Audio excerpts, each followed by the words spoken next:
आज की कहानी है अनपढ़ बहू। अरे इससे क्या पूछना, यह तो अनपढ़ है।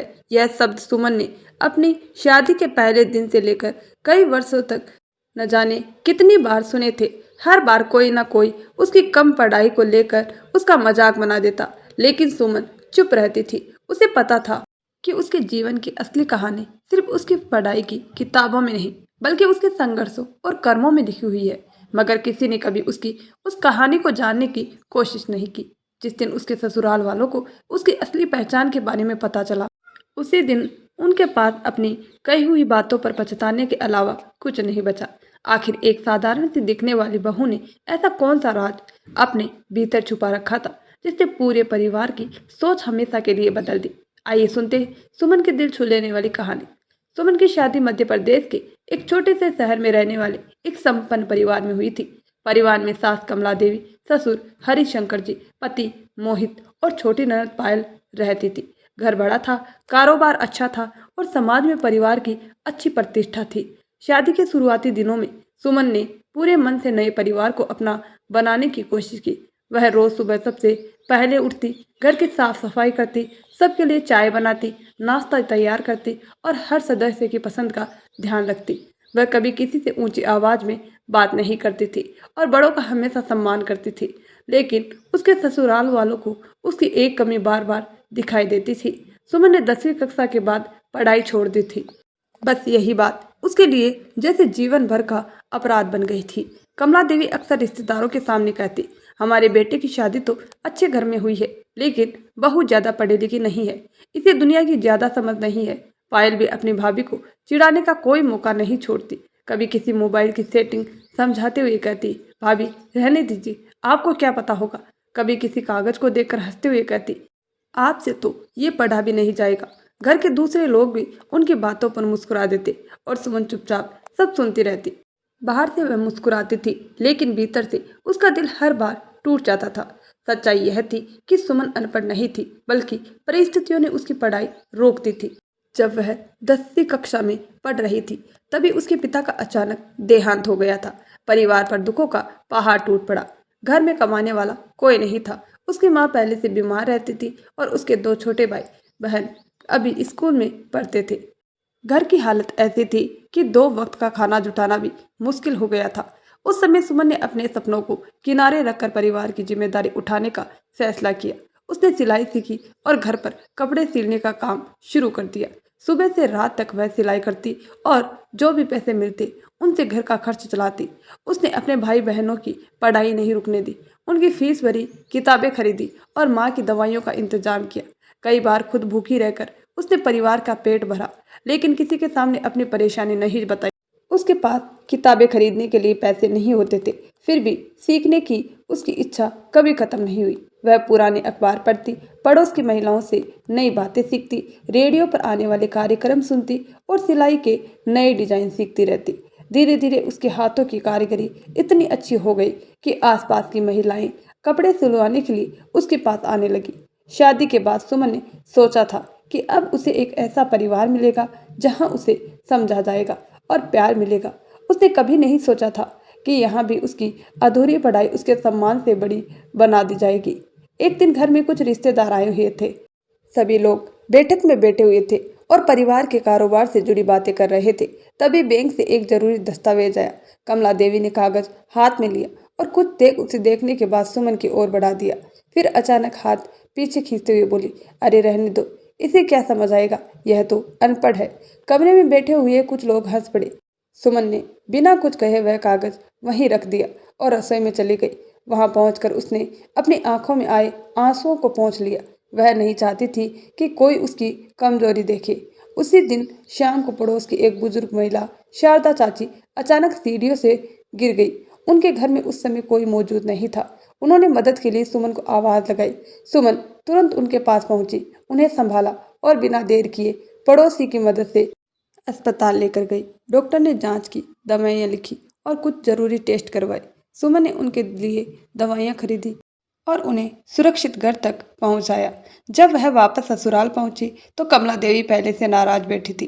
उन्होंने कहा, घर के काम छोड़कर पूरे मोहल्ले की सेवा करने निकल जाती हो, अगर इतनी ही पढ़ी लिखी होती तो कोई नौकरी कर लेती, लेकिन तुम्हें तो यही सब करना है। सुमन ने कोई जवाब नहीं दिया। उस रात वह कमरे में अकेली बैठकर रो रही थी। तभी उसका पति मोहित कमरे में आया। उसने सुमन की लाल आंखें देखी तो पूछा, क्या हुआ? सुमन ने धीमी आवाज में कहा, क्या मैं सच में इतनी कमजोर हूँ कि हर बात पर मुझे अनपढ़ कहकर अपमानित किया जाए? मोहित कुछ पल चुप रहा और फिर बोला, तुम माँ की बातों को दिल पर मत लिया करो, उनका स्वभाव ही ऐसा है। सुमन ने हल्की सी मुस्कान दी, लेकिन उसके मन का दर्द और बढ़ गया। उसे सबसे ज्यादा दुख इस बात का था कि उसका पति भी उसके दर्द को समझने के बजाय उसे चुप रहने की सलाह दे रहा था। इसके बाद कई दिनों तक यही सिलसिला चलता रहा। कभी घर के सामान का हिसाब गलत होता तो सिमन को दोष दिया जाता, कभी कोई जरूरी कागज नहीं मिलता तो कहा जाता कि पढ़ाई कम होने की वजह से उसे चीजों की समझ नहीं है। पायल भी छोटी छोटी बातों पर अपनी भाभी का मजाक उड़ाती, लेकिन सुमन किसी को जवाब नहीं देती। वह सिर्फ इतना सोचती कि इंसान की असली पहचान उसकी डिग्री से नहीं, उसके व्यवहार और कर्मों से होती है। किसी को यह मालूम नहीं था कि जिस बहू को वे घर के काम तक सीमित समझते हैं, वह चुपचाप कई गरीब महिलाओं के जीवन में बदलाव ला रही थी। शादी के बाद भी उसने अपनी पुरानी आदत नहीं छोड़ी थी। उसने आसपास की जरूरतमंद महिलाओं को सिलाई सिखाना शुरू कर दिया था। धीरे धीरे उसने कुछ महिलाओं को एक साथ जोड़कर एक छोटा सा समूह बनाया। वे महिलाएं कपड़े सिलती, बैग बनाती और छोटे छोटे घरेलू सामान तैयार करके बेचती। सुमन उनके काम का हिसाब रखती, ग्राहकों से बात करती और उन्हें पैसे का सही उपयोग करना सिखाती।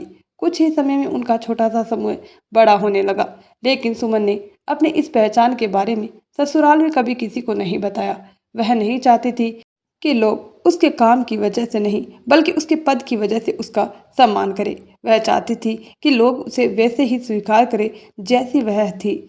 मगर सच्चाई अब ज्यादा दिनों तक छिपने वाली नहीं थी। एक सुबह घर में अचानक हड़कंप मच गया। हरिशंकर जी नाश्ता कर रहे थे कि अचानक उनके सीने में तेज दर्द उठा। उनका चेहरा पीला पड़ गया और माथे पर पसीना आने लगा। उन्हें सांस लेने में भी परेशानी होने लगी। कमला देवी घबराकर चिल्लाई, मोहित को फोन करो, जल्दी गाड़ी निकालो। लेकिन मोहित उस समय अपने कारोबार के सिलसिले में दूसरे शहर गया हुआ था। पायल रोने लगी और कमला देवी के हाथ पैर कांपने लगे। उस समय सुमन ने बिना घबराए हरिशंकर जी को संभाला। उसने तुरंत पड़ोसी की कार मंगवाई और उन्हें अस्पताल लेकर निकल पड़ी। रास्ते भर वह उन्हें हिम्मत देती रही, बाबूजी, आप चिंता मत कीजिए, हम अस्पताल पहुंच रहे हैं, सब ठीक हो जाएगा। अस्पताल पहुंचते ही डॉक्टरों ने उनकी जांच शुरू कर दी। कुछ देर बाद डॉक्टर साहब आए और बोले, आप लोग इन्हें बहुत ही सही समय पर लेकर आए हैं। थोड़ी भी देर होती तो स्थिति गंभीर हो सकती थी। यह सुनकर कमला देवी और पायल की आंखों में डर साफ दिखाई देने लगा। इलाज शुरू हुआ, लेकिन कुछ देर बाद अस्पताल के कर्मचारी ने बताया कि तत्काल ऑपरेशन की जरूरत है और इसके लिए 5 लाख रुपए जमा करने होंगे। कमला देवी के हाथ कांपने लगे। बैंक बंद हो चुका था। घर से इतनी बड़ी रकम तुरंत लाना संभव नहीं था और मोहित अभी रास्ते में था। कमला देवी रोते हुए बोली, अब हम क्या करें? तभी सुमन ने शांत स्वर में कहा, आप चिंता मत कीजिए, पैसों का इंतजाम हो जाएगा। कमला देवी ने हैरानी से उसकी तरफ देखा और बोली, तुम क्या इंतजाम करोगी? तुम्हें तो बैंक का फॉर्म तक भरना नहीं आता। सुमन ने इस बार भी कोई उत्तर नहीं दिया। उसने अपना मोबाइल निकाला और किसी को फोन किया। उसने सिर्फ इतना कहा, मेरे बाबूजी की जान का सवाल है, मुझे अभी 5 लाख रुपए की जरूरत है। फोन रखने की लगभग आधे घंटे बाद अस्पताल के खाते में 5 लाख रुपए जमा हो गए। अस्पताल के कर्मचारी ने आकर बताया कि भुगतान हो चुका है और ऑपरेशन की तैयारी शुरू कर दी गई है। कमला देवी और पायल एक दूसरे को देखने लगी। उन्हें समझ नहीं आ रहा था कि आखिर सुमन ने इतनी जल्दी इतने पैसे कहाँ से जुटा लिए। कुछ देर बाद अस्पताल के बाहर एक गाड़ी आकर रुकी। उसमें से 2 लोग उतरे और सीधे सुमन के पास पहुंचे। उन्होंने आदर से कहा, मैडम, आप चिंता ना करें, बाकी सारी व्यवस्था भी हो गई है। अगर किसी और चीज की जरूरत हो तो हमें बताइए। कमला देवी और पायल के चेहरे पर हैरानी छा गई। जिस बहू को वे सालों से अनपढ़ कहकर बुलाती रही थी, उसके सामने ये लोग सिर झुकाकर उसे मैडम कह रहे थे। अगले दिन हरिशंकर जी का ऑपरेशन सफल रहा। उनकी हालत धीरे धीरे सुधरने लगी। इसी बीच मोहित भी अस्पताल पहुंच गया। उसने जब पूरी घटना सुनी तो उसे यकीन ही नहीं हुआ। वह सुमन को एक तरफ ले गया और बोला, सुमन, सच सच बताओ, आखिर तुम हो कौन? ये लोग तुम्हें मैडम क्यों कह रहे हैं और तुमने इतनी बड़ी रकम इतनी जल्दी कैसे जुटा ली?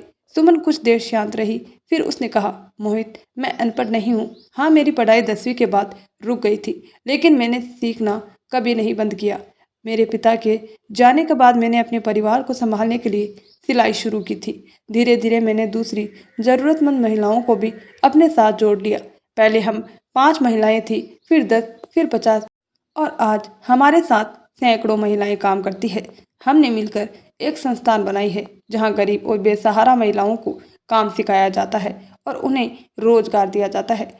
जो लोग आज यहाँ आए थे वे उसी संस्था के कर्मचारी हैं। मैं वहाँ की संचालिका हूँ। मोहित की आंखें भर आई। उसे पहली बार एहसास हुआ कि जिस पत्नी को वह अपनी माँ की बातों के कारण कमजोर समझता रहा, वह वास्तव में कितनी मजबूत थी। सुमन ने आगे कहा, मैंने अपनी पहचान इसलिए छुपाई क्योंकि मैं नहीं चाहती थी कि कोई मेरे पद या पैसे की वजह से मेरा सम्मान करे। मैं चाहती थी कि लोग मेरे स्वभाव और कर्मों से मुझे पहचाने। मुझे लगा था कि शायद एक दिन मेरा काम खुद मेरी पहचान बन जाएगा। मोहित के पास कहने के लिए कुछ नहीं था।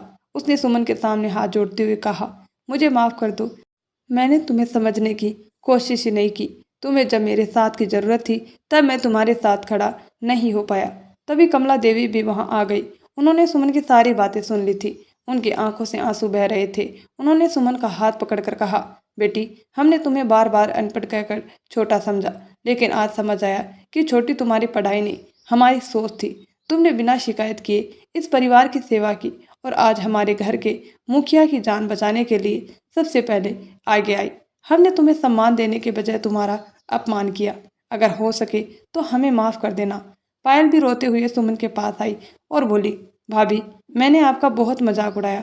मुझे लगता था कि ज़्यादा पढ़ाई न होने से आप हमसे कम हैं, लेकिन आज समझ आया कि डिग्री इंसान को बड़ा नहीं बनाती, उसके कर्म और संस्कार बनाते हैं। सुमन ने दोनों को गले लगा लिया और कहा, गलती हर इंसान से होती है, लेकिन जब इंसान अपनी गलती समझकर उसे सुधारने की कोशिश करता है तो रिश्ते फिर से जुड़ जाते हैं। कुछ दिनों बाद हरिशंकर जी पूरी तरह स्वस्थ होकर घर लौटे, पर पहुंचते ही उन्होंने परिवार के सभी सदस्यों को बुलाया और कहा, आज से इस घर में कोई भी सुमन को अनपढ़ नहीं कहेगा। जिस लड़की ने हमारे परिवार को संभाला, मेरी जान बचाई और सैकड़ों परिवारों का जीवन बदलने का काम किया, वह इस घर की सबसे बड़ी ताकत है। कमला देवी ने उसी शाम रिश्तेदारों के सामने गर्व से कहा, यह मेरी बहू सुमन है। इसकी पढ़ाई भले ही अधूरी रह गई, लेकिन उसने जिंदगी का सबसे बड़ा पाठ पढ़ लिया है। मुश्किल समय में दूसरों के काम आना। सुमन की आंखों में खुशी के आंसू आ गए। उसने मन ही मन अपने माता पिता को याद किया और सोचा कि अगर आज उसके पिता जीवित होते तो शायद उन्हें अपनी बेटी पर सबसे ज्यादा गर्व होता। उस दिन पूरे परिवार ने एक ऐसी बात सीखी जिसे वे जीवन भर नहीं भूल सकते थे। किसी इंसान की कीमत उसकी डिग्री, कपड़ों या पद से तय नहीं होती। इंसान की असली पहचान उसके संस्कार, मेहनत, संघर्ष, व्यवहार और दूसरे के प्रति उसकी इंसानियत से होती है। जिस सुमन को कभी उसके ससुराल वाले अनपढ़ कहकर चुप करा देते थे, उसी सुमन ने अपने कर्मों से साबित कर दिया कि जिंदगी की सबसे बड़ी डिग्री किताबों से नहीं, अनुभव से मिलती है और सबसे बड़ी पहचान शब्दों से नहीं, कर्मों से बनती है। दोस्तों, आपकी इस कहानी के बारे में क्या राय है? हमें आपकी राय कमेंट बॉक्स में ज़रूर बताइए। कहानी अच्छी लगी हो तो वीडियो को लाइक, शेयर और चैनल को सब्सक्राइब करना बिल्कुल ना भूलें। धन्यवाद दोस्तों।